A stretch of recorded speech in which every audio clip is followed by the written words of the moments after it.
¿Qué tal? Bienvenidas y bienvenidos a un episodio más de El Desfiladero, espacio en el que charlamos y debatimos sobre distintos temas. El día de hoy nos ocupa un tema que ha tenido preocupada a la clase política mucho más que el Plan C o cualquier otro de la agenda pública: la crisis en el sistema de partidos políticos. ¿Cómo quedaron los partidos después de las pasadas elecciones del 2 de junio? ¿Hasta dónde la búsqueda de poder y prerrogativas permiten o entorpecen el crecimiento de los institutos políticos?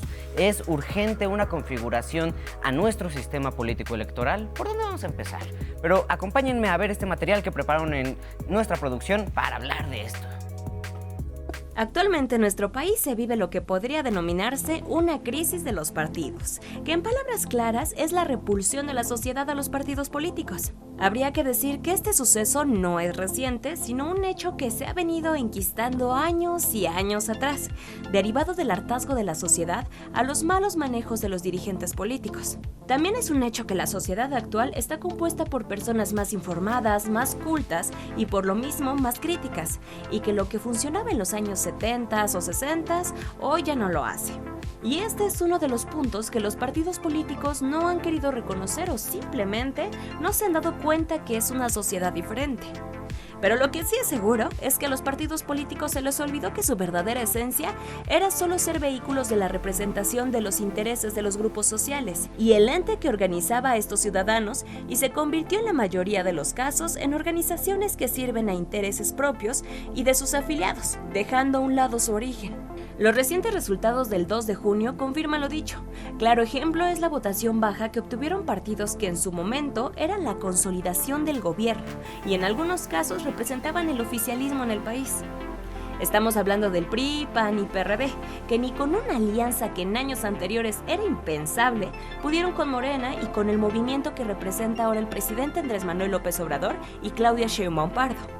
Esto quedó muy claro en la confirmación de la Cámara de Diputados y Senadores para la próxima legislatura, donde el mapa político cambió de manera radical en favor del movimiento llamado Cuarta Transformación, lo que podría suponer un preludio de una muerte anunciada para algunos partidos políticos.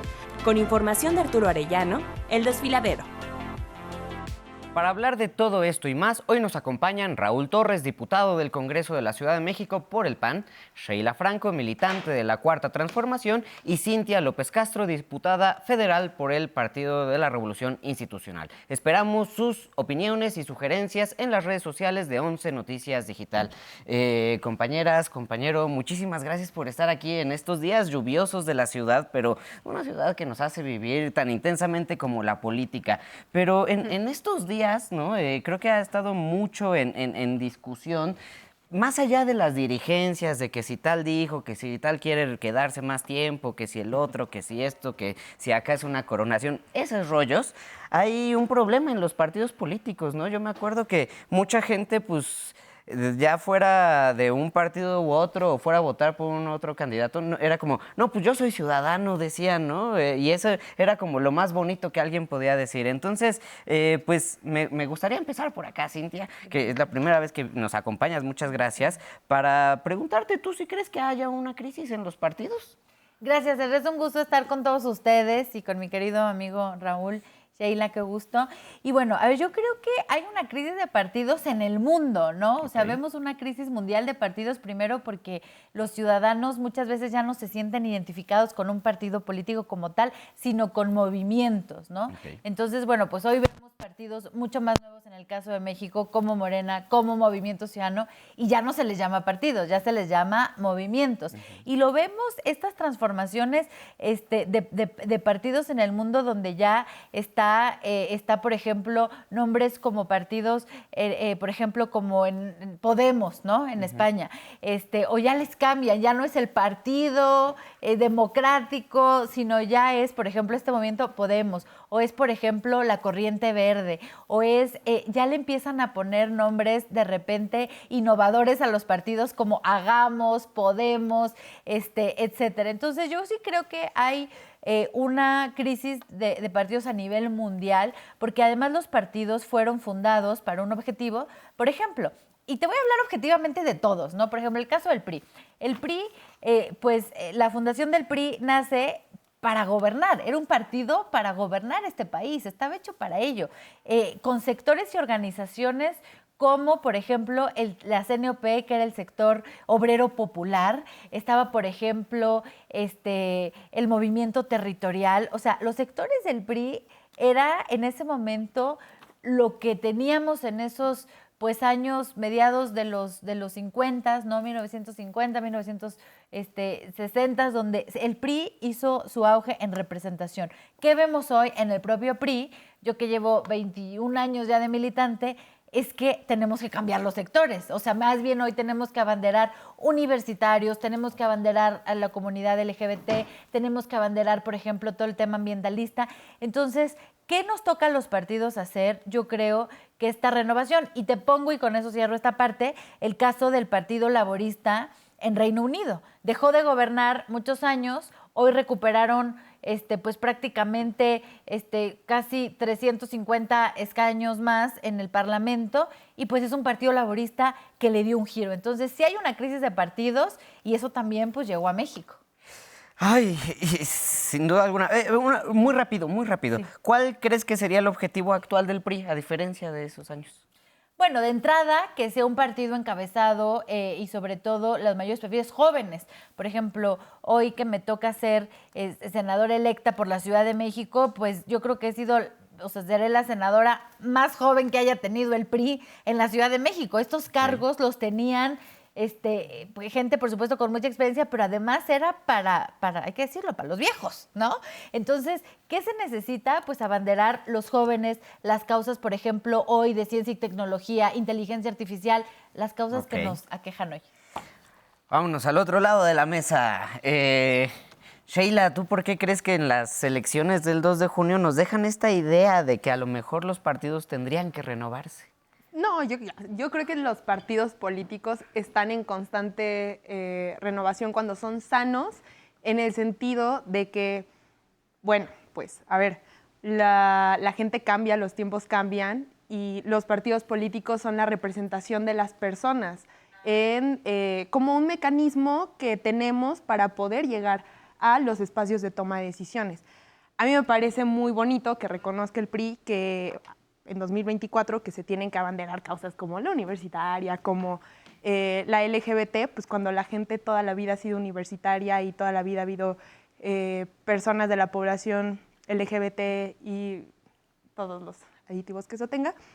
Digo, qué bueno que por fin se dan cuenta de eso, ¿no?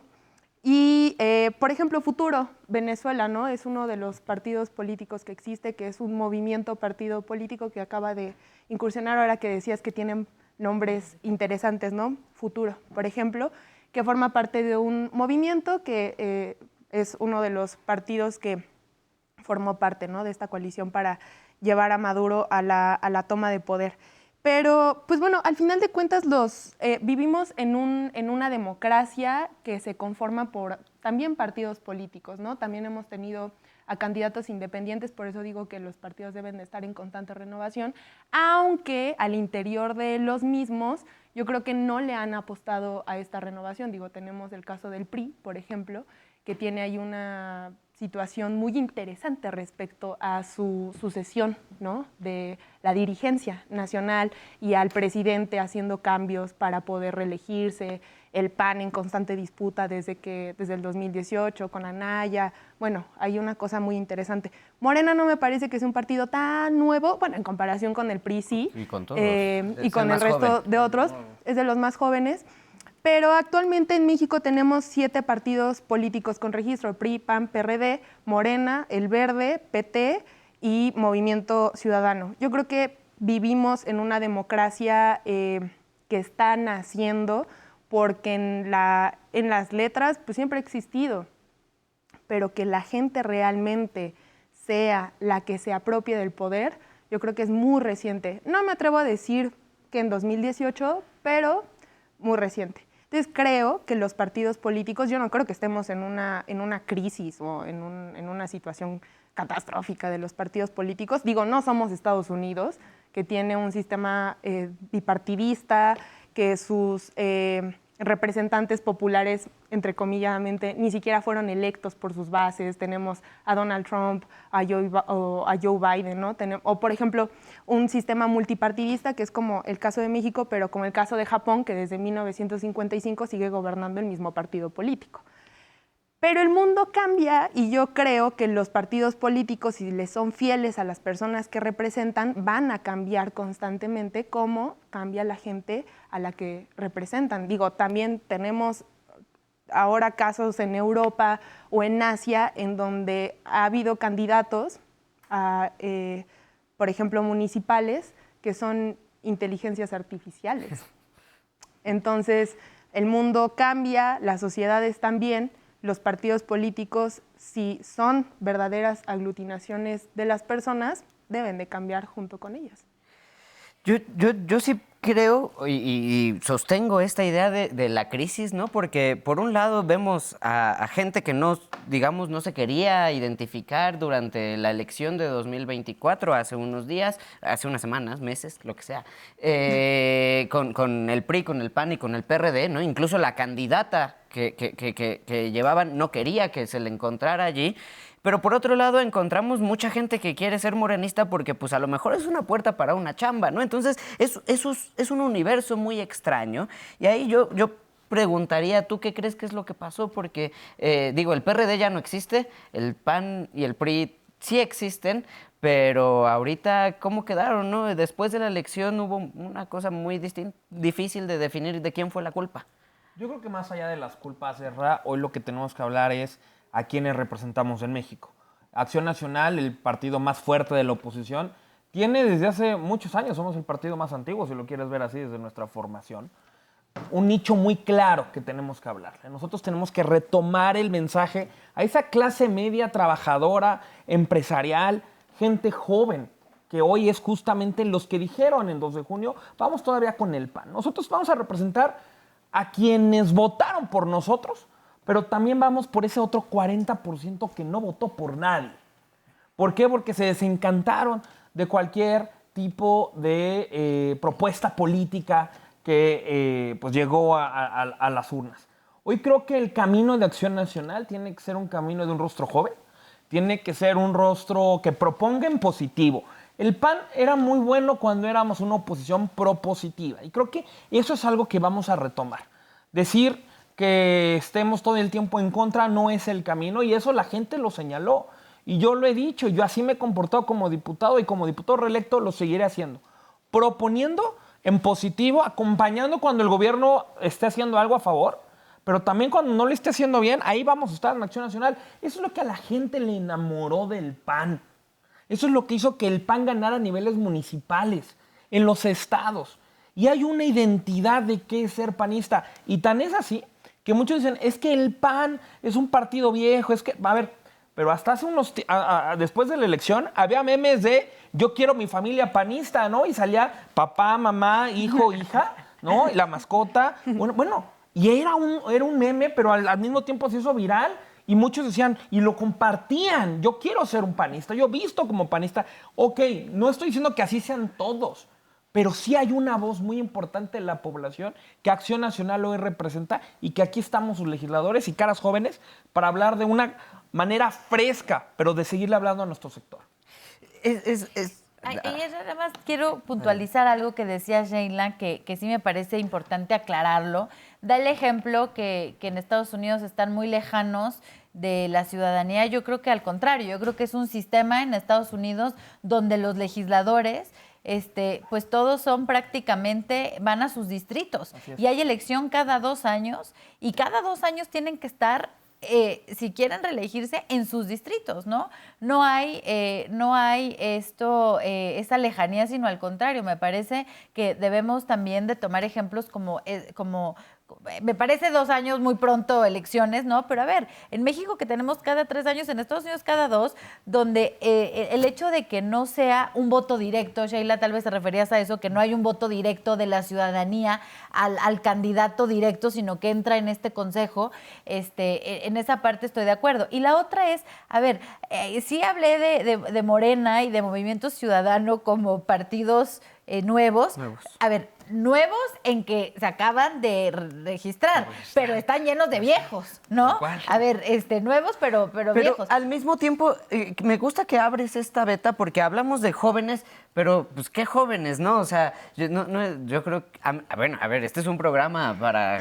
intentamos traer a políticos jóvenes, ¿no? Todo el tiempo, pero pues jóvenes ¿para qué? O sea, que traigan qué discurso, ¿no? Si es una reivindicación de lo viejo o una nueva cara o que estén proponiendo cómo, ¿no? Decías hace rato abrazar a los universitarios y abrazar, por ejemplo, los derechos de o las luchas de las comunidades LGBT, pero ¿para qué? O sea, abrazar a los universitarios ¿de qué forma? No, y ahí también yo le decía, bueno, hasta ahorita se dieron cuenta, a ver, es hasta ahorita, 2024, donde el promedio de edad del país es de 32 años, donde el promedio de edad de la Ciudad de México es de 33 años. Hace 50 años, pues el promedio no era este. Hoy, que ha existido siempre la comunidad LGBTIQ, a ver, por supuesto, pero antes no se permitía muchos derechos, no se permitía el matrimonio igualitario, por ejemplo, el caso de la Ciudad de México, y hoy tenemos que hablar de esos temas, tenemos que legislar de esos temas. Entonces, jóvenes, ¿por qué? A ver, yo fui una de las promotoras, junto con otra compañera de ustedes, para modificar la Constitución y lograr que los jóvenes puedan votar y ser votados a los 18 años. Éramos de los pocos países en el mundo donde donde tú votas a los 18, pero tenías que esperarte 3 años para ser votado, el cual fue mi caso. Déjame decirte que yo estaba ya de 18 años y me tuve que esperar hasta los 21 para competir. Entonces, mucha gente me decía, es que ¿por qué quieren diputados jóvenes? A ver, porque los jóvenes... a ver, nosotros está muy bien, pero los jóvenes universitarios tienen que hablar de qué problema tienen con la vivienda, tienen que hablar, hay muchísimos jóvenes que no son universitarios, que ya trabajan, que son papás muy jóvenes, hay un gran problema en este país de embarazo adolescente que hay que atacarse, se tiene que hablar de toda la agenda, de agenda sostenible, que la mayoría de los jóvenes pues ya traen ese chip, entonces sí me parece que debe de haber esta renovación generacional porque se tiene que hablar de los problemas. Ahora, yo salí de la universidad pues ya hace, no sé, tal vez 10 años o 13 años. Necesitamos un joven que recién esté en la universidad o que tal vez no pudo entrar a la universidad y terminó la preparatoria, como es el grado de escolaridad en este país, que nos venga a decir cuáles son sus problemas, qué le preocupa, y los partidos, por supuesto, tenemos que abanderar estas nuevas causas. Por ejemplo, el tema de inteligencia artificial se tiene que regular. El tema de... Pero ¿cómo? Si no terminamos de aprender, ¿no? ¿Qué es la inteligencia artificial? A mí me daba mucho risa ver a los legisladores hablar de inteligencia artificial. Pero voy a brincar, porque si no nos vamos a clavar en un tema que va a ser distinto, ¿no? Regreso al otro extremo de la mesa para ver también a los otros partidos, porque a lo mejor aquí tenemos la representación de los 3 más famosos actualmente, ¿no? Pero, y digamos, más representativos históricamente y todo, pero ¿dónde quedan los partidos, digamos, más pequeños, Sheila? ¿Cómo los ves? A MC, al PT y a Partido Verde, ¿no? Que... pues son ni tan rémoras. Pequeños. Ni tan rémoras. Son rémoras. Yo lo tan dije que pequeños son. porque, por ejemplo, en Nuevo León, pues tienen, y en Jalisco, Movimiento Ciudadano tiene gobernadores. Y no tiene alcaldías, no Entonces, tiene congreso. Creo que no es tan pequeño. Hay estados en donde el Verde y el PT o el PT son la segunda fuerza, por ejemplo, ¿no? En los congresos.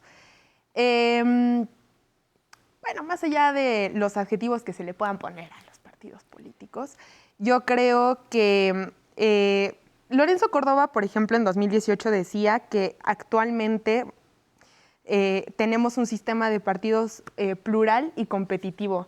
Y es muy gracioso decir que estoy de acuerdo con Lorenzo Córdoba de 2018, porque sí creo que tenemos un sistema de partidos plural que se vio en el 2000, ahora en las recientes elecciones del 2024.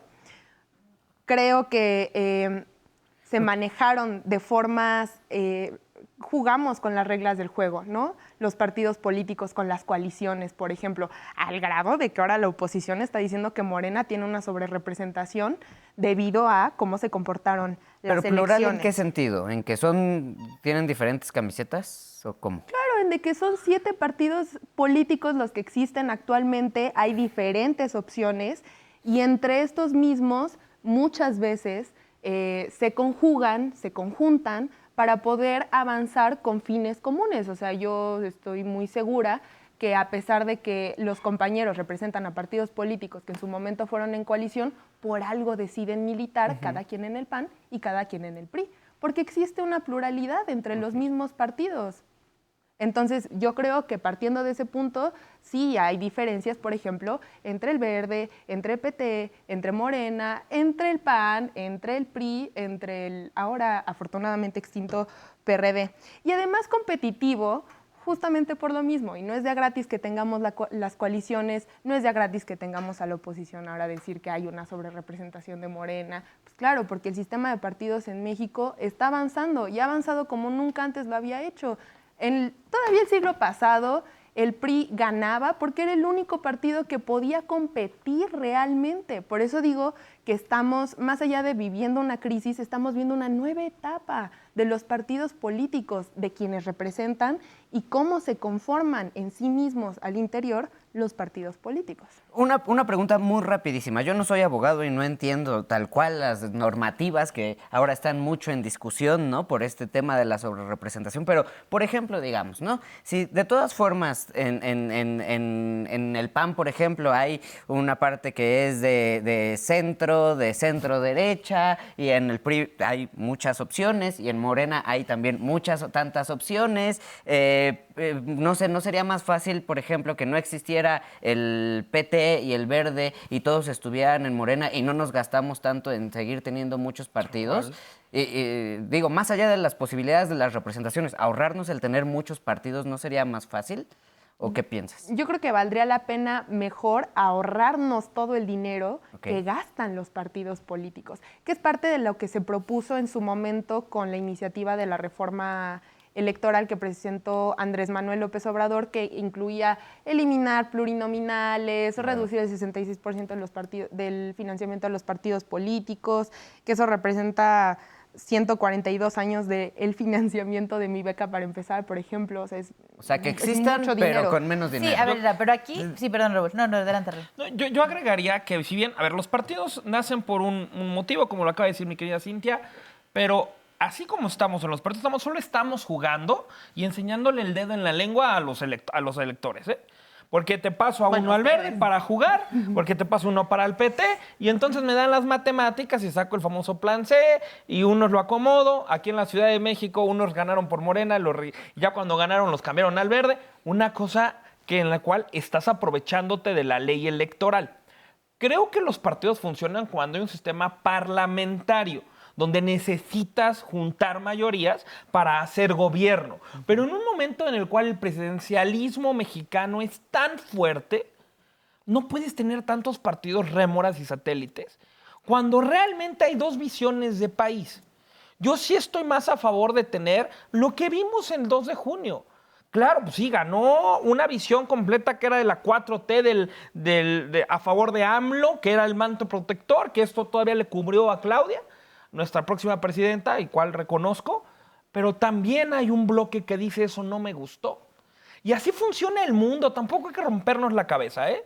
Creo que lo que sí tenemos que analizar es cómo desde estos partidos que suponen el manto protector, pues juegan con la ley electoral, se persignan por un lado y dicen que no son, pero por el otro, que me digan por favor alguien de Morena, en qué tiene algo igual Fernández Noroña, a quien respeto como legislador, con el Niño Verde, a quien también respeto, y con alguien como Citlali, a quien también respeto de Morena. Si me dicen que hay algo en común en esos tres personajes famosos, el plan C, con un liderazgo, entonces pues te podría decir que hay algo en conjunto. Pero entonces hacia el poder. Entonces, fusionar a todo lo que fue la Marea Rosa y fusionar a todo lo que era, sigamos haciendo historia.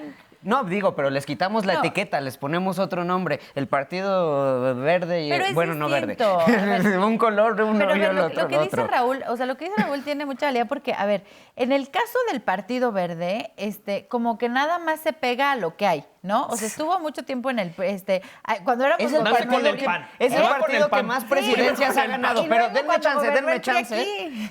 Porque está muy padre, me encanta lo que estamos diciendo todos aquí en esta mesa, pero también me gusta escuchar a todas las personas que andan por allá y que nos siguen en redes y que nos siguen desde la calle. Y Valeria fue a hablar con ellos, vamos a ver qué nos dijeron. A ver.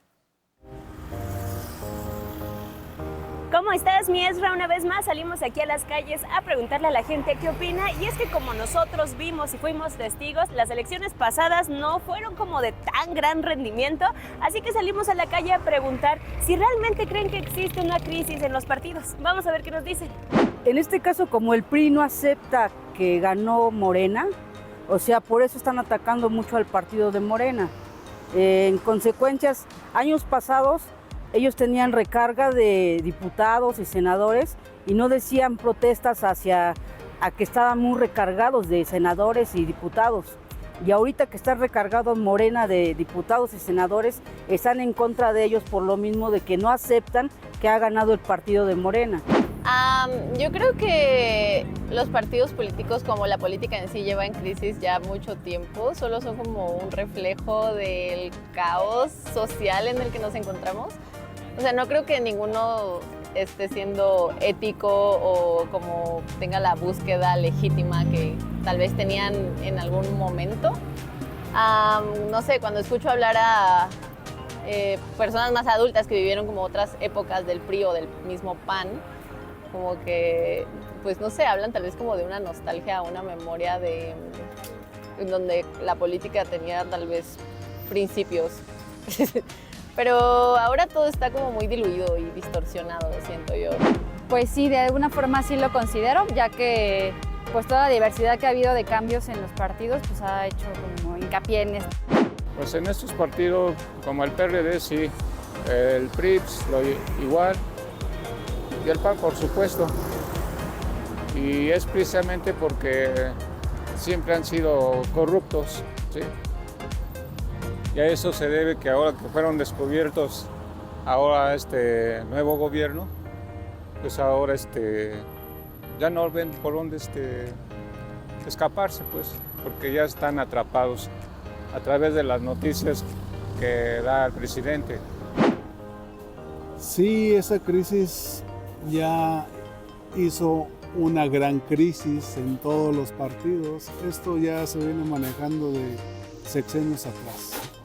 Actualmente ya ahorita no hay un partido confiable.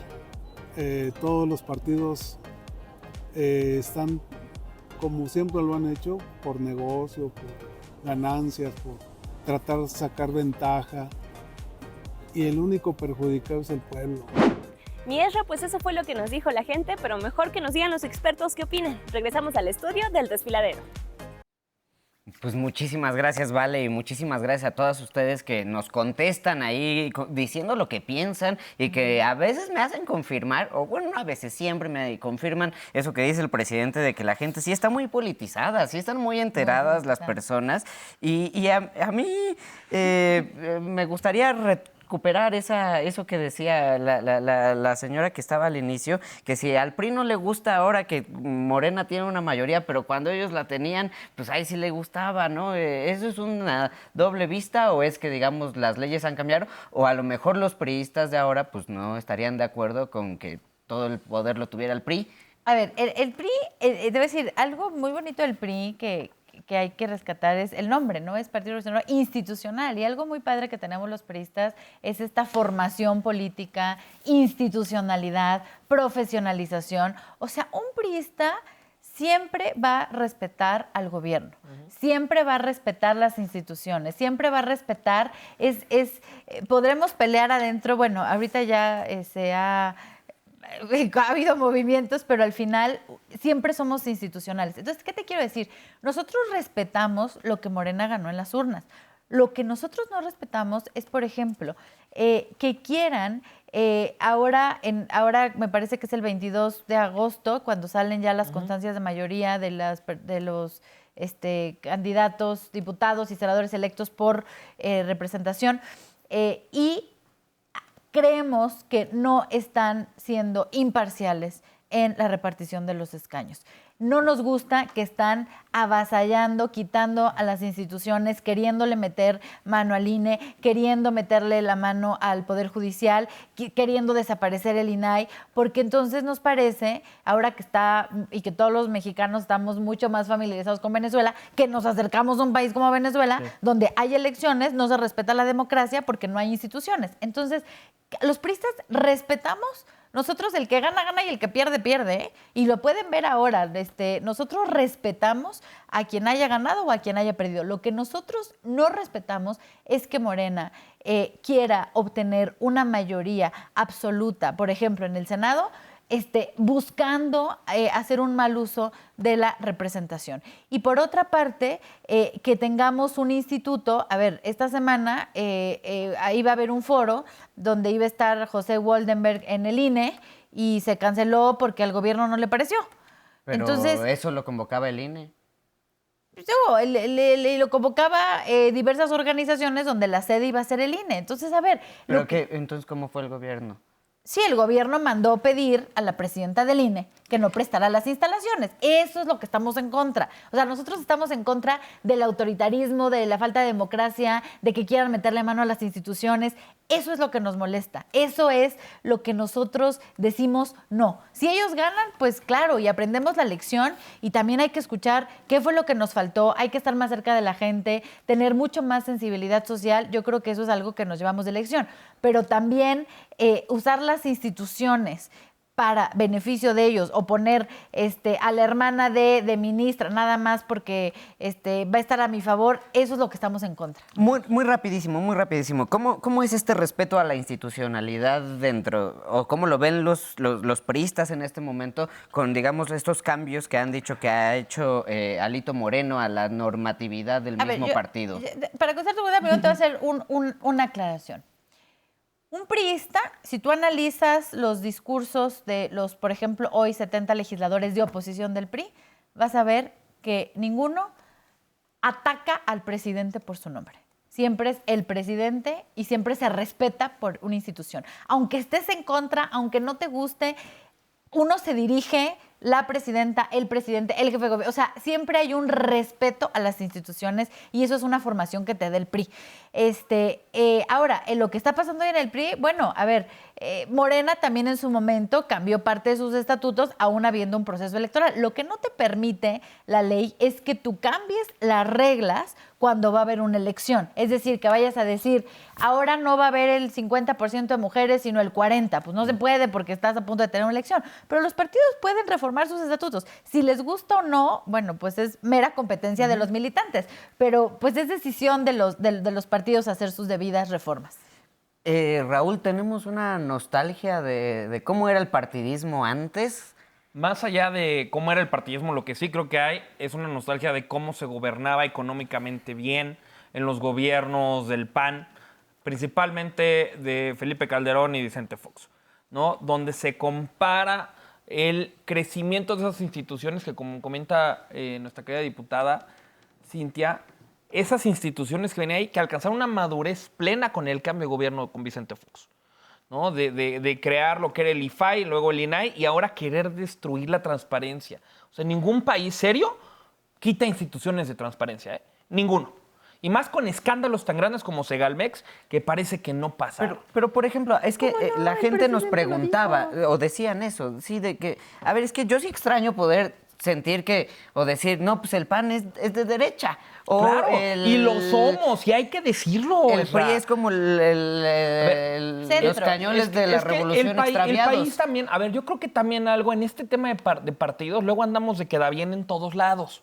Y eso es algo que también el electorado nos ha castigado. Nosotros en la Acción Nacional tenemos principios muy contundentes que hacen que nuestro electorado sea fiel desde nuestra fundación. ¿Se le puede quedar bien a todos?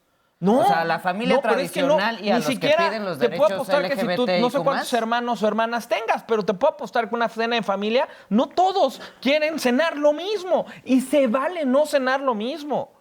Pero aquí lo importante es cómo lo vas a proponer para que salga bien. Para que decir, bueno, hoy no me tocó cenar sopa y vamos a cenar pasta, ¿no? Pero vamos a ir en la misma lógica, estamos en casa. Pero no llega yo y el hermano te tira el plato. Eso es lo que hace Morena, te tira las cosas de la mesa. Cuando te ha costado mucho llevarlas a casa. Entiendo eso, pero la cosa es que no es solamente una cena, ¿no? Yo hacía esta comparación, ¿no? De estar a favor o a abrazar, ¿no? Las ideas de quienes acompañan a la familia tradicional y los valores conservadores, pero al mismo tiempo darle una respuesta a la comunidad que pide más derechos para las comunidades LGBTIQ+. ¿Se puede hacer eso mismo o hay que tomar una definición? Es que nosotros nunca vamos a estar contra los derechos. Por supuesto que no, estamos a favor de la persona. Así lo dice, la dignidad de la persona humana. Y para mí eres igual de digno, digna o digne, ¿no? Prácticamente si eres una persona y un ciudadano. A mí no me importa lo que hagas de verdad con tu intimidad en tu casa. Eso eres tú y tu persona y tu pareja. Pero a mí lo que me importa es que tengas seguridad, que puedas tengas un desarrollo económico pleno, que tengas educación, que puedas trascender, que puedas llegar a una nueva clase social y escalar. No que todo el tiempo te estén dando el pescado y que no aprendas a pescar. Hoy lo que queremos en México debe ser el otro lado de México. Es, ¿por qué los mexicanos, cuando vamos a otro lado, nos cambiamos el chip? Yo que represento a los mexicanos en el extranjero, muchos pueden ser de izquierda, pero somos muy felices en los Estados Unidos, el país más capitalista que no te regala nada. Bueno, ese yo creo que es Chile. Pero a mí siempre me da el síndrome del jamaicón cuando estoy fuera. No sé si pienso mucho en los partidos de nuestro país, intento no pensar en ellos. Sheila, el presidente marcó al PRIAN con la marca de Harry Potter prácticamente, ¿no? Imposible de no verlos, o de verlos bien. Digo, no menciono al PRD, que fue el que menos marcó, pero ese desapareció solito. Aunque vienen de ahí, cabe decir. Sí. ¿Cómo? Sí, el presidente actual López Obrador militó en el PRI, claro. Ebrard militó en el PRI y la mayoría de los que hoy están en Morena militaban en el PRI. No, de hecho, es la Y corriente. en ese viejo PRI que hasta los priistas más nuevos te dicen, de eso ofrecemos disculpas. Porque también el PRI lo ha reconocido, pero no es ese priismo que sí estaba muy bien educado, pero le tocaba a Sheila. Bueno, me parece un argumento muy divertido ese de que de una persona priista diciendo que el presidente militó en el PRI. Rápido, la acotación de que yo creo que está chida la nueva forma de conducir la materia económica cuando tenemos 100,000 pobres menos al mes. No lo digo yo, lo dice el Coneval. Y pues ustedes que respetan las instituciones, pues respetemos las cifras que da el Coneval. Respecto a lo que dices del presidente y que los marcó, más bien yo creo que al PRI y al PAN y en general a la oposición le caló mucho el triunfo del 2018. Estoy muy segura de eso. Les caló porque por primera vez no se ve esta figura presidencial a la que estábamos acostumbrados y por eso es muy fácil seguir diciendo que existe un presidencialismo. Si existiera, yo creo que hubiera pasado sin ningún problema la reforma que se propuso, la reforma electoral, que se hubieran hecho todos los cambios constitucionales que no se pudieron hacer en estos 6 años y que por eso las personas nos aglutinamos en 2024 y decidimos votar por ese plan C. Ese plan C que representa una reforma electoral, una reforma judicial, una reforma para desaparecer los organismos que son gastos onerosos para el erario público. Y yo sé que a la oposición le sorprende, y yo sé que la oposición sigue inaudita y sin creerlo, pero realmente las personas que votamos por ese proyecto político, votamos sabiendo por lo que votábamos. Y yo creo que es muy déspota, incluso grosero e irrespetuoso pensar que la población que salimos a votar por la mayoría de Morena o por la mayoría de la coalición Sigamos Haciendo Historia, votamos con desconocimiento, porque sabíamos de forma muy clara qué es por lo que estábamos votando ese día en las urnas, porque hay mucha cercanía con el partido político, teníamos a los candidatos, a las candidatas 24/7 en las calles informando sus propuestas, informando el plan C que se empujó a nivel nacional y que representa todo esto. Por eso digo que yo creo que más allá de que el presidente los marcara, ellos solitos, la oposición se dio cuenta que su propuesta política, y por eso digo que los partidos políticos, más allá de que se renueve el sistema de partidos, deben de renovarse constantemente al interior, y qué bueno que se dieron cuenta que su propuesta política ya no es vigente. Perdón, pero se nos acaba el tiempo. Nada más una cosa, deberían de hacerle una encuesta a todos los legisladores de Morena a ver si sí saben qué es el plan C, porque yo nunca he visto que ahora no les voy a dar un minuto a cada quien para que ya como militantes, no solamente como diputados, como gente que ya está metida, bla, bla, bla, ¿qué esperarían de estos cambios que deben tener sus dirigencias, que deben tener sus partidos? Un minuto contado para cada uno. Empezamos con Cintia. ¿Qué esperas del PRI? ¿Qué esperas del PAN? Y terminamos con Sheila. Bueno, yo espero y además seré parte y pondré todo de mi parte para construir un PRI, que la gente vuelva a confiar en nosotros, que nos den la oportunidad, que ya no nos juzguen por esos malos ejemplos del pasado, sino que vean estas nuevas generaciones, como en mi caso, que somos gente de manos limpias, de trabajo, que nos hemos preparado. Y bueno, lo que esperamos es volver a estar cerca de la gente, no repetir los errores que cometimos y que nos den la oportunidad a estas nuevas generaciones de poder demostrar por qué servimos, por qué tenemos esa vocación de servicio, por qué queremos servirle a la gente. Perfecto, Raúl. Desde Acción Nacional, por supuesto que es retomar nuestros principios. No podemos alejar de nuestra base.